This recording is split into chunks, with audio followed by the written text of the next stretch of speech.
Hello everyone, welcome to NSQF IT tutorials.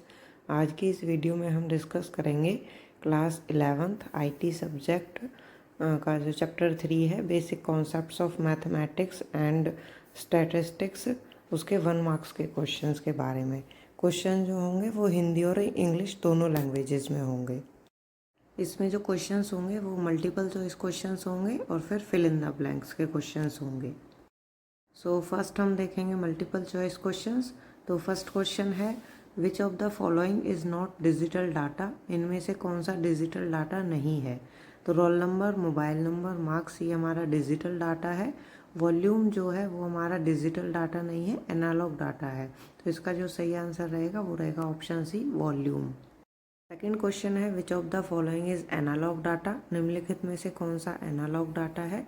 तो number of figures, phone number, roll number, ये numbers जो हैं सारे वो डिजिटल डाटा हैं। प्रेशर जो है वो एनालॉग डाटा है। तो इसका जो सही आंसर रहेगा वो रहेगा ऑप्शन ए, प्रेशर।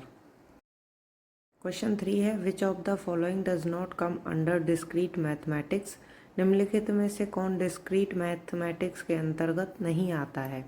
तो सेट, रिलेशन, नंबर, ये हमारे डिस्क्रीट मैथमेटिक्स में आते हैं।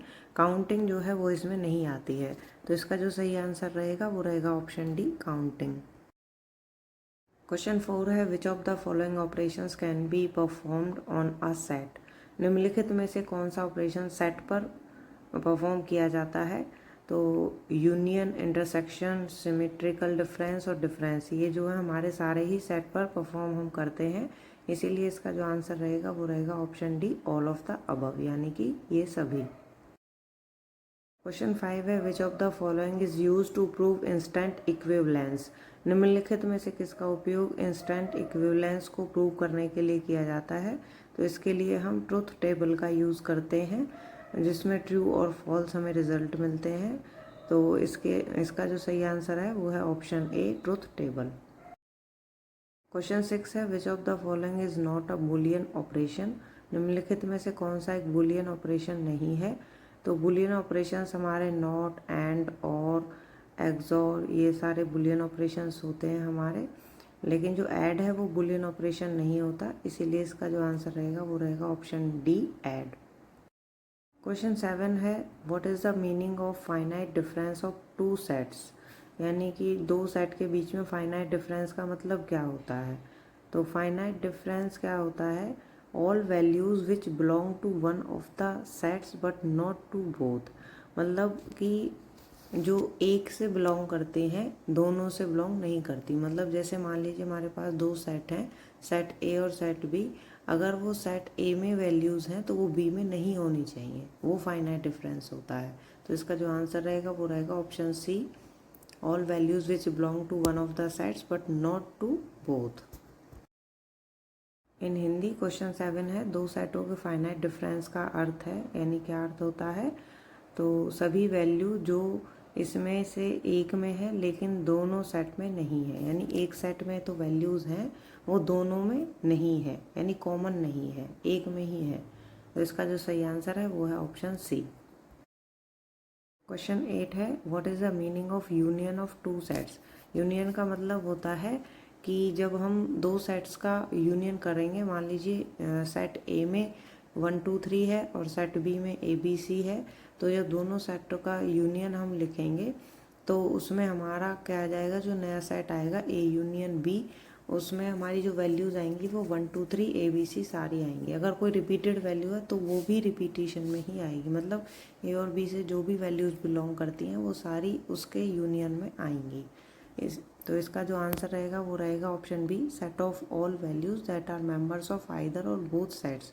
यानी कि एक की हैं या दोनों की हैं, वो सारी वैल्यूज़ आएंगी उसमें।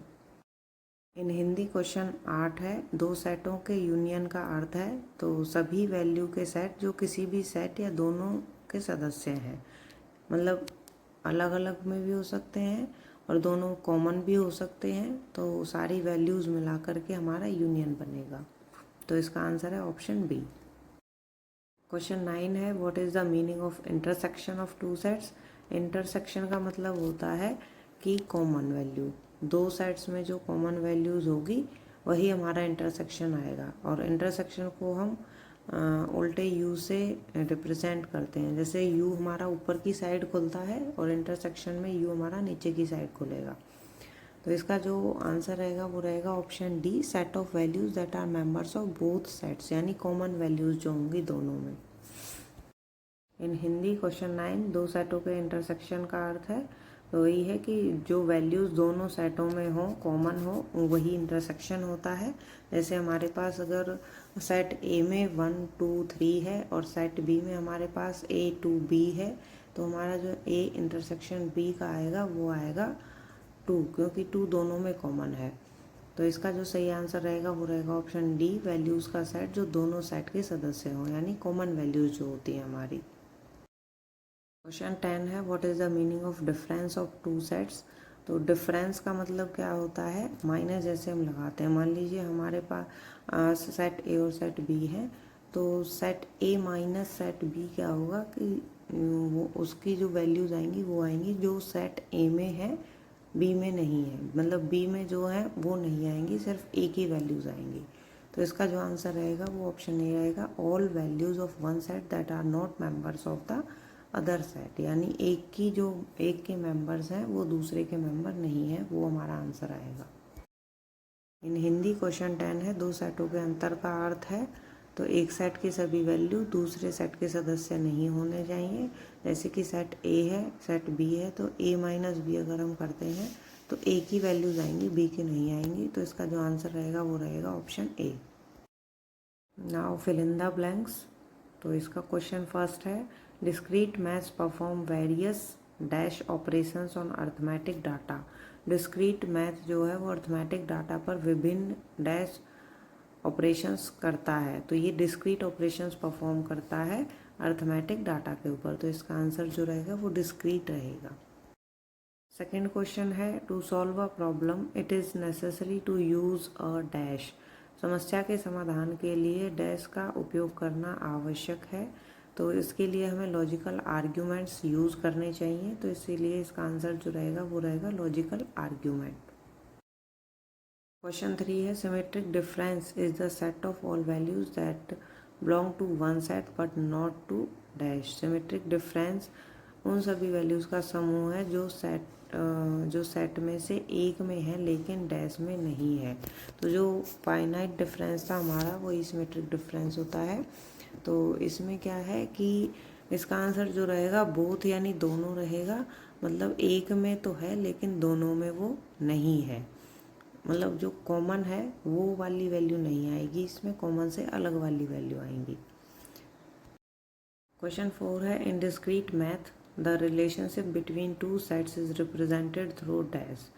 डिस्क्रीट मैथ में दो सेटों के बीच में संबंध डैश के माध्यम से प्रदर्शित किया जाता है।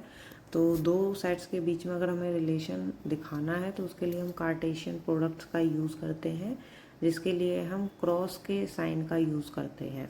कार्टेशियन प्रोडक्ट का मतलब जैसे मल्टीप्लाई कर दिया सारा की सारा आ जाता है उसमें, तो इसमें भी वो ऐसे यूज़ होता है। और क्रॉस यानी मल्टीप्लाई का जो साइन होता है उसे हम यूज़ करते हैं, जैसे कि सेट ए और सेट बी है तो set A cross set B, ये इसको हम बोलेंगे कार्टेशियन प्रोडक्ट। क्वेश्चन 5 है, if a relation in an empty set it is called dash relation. यदि रिलेशन खाली सेट है तो इसे डैश रिलेशन कहा जाता है। मतलब एम्प्टी सेट है हमारा, रिलेशन कुछ नहीं है, खाली ब्रैकेट्स हैं, तो उसको हम नल या एम्प्टी रिलेशन बोलते हैं, यानी शून्य रिलेशन बोलेंगे। तो इसका जो आंसर रहेगा वो नल या शून्य रहेगा।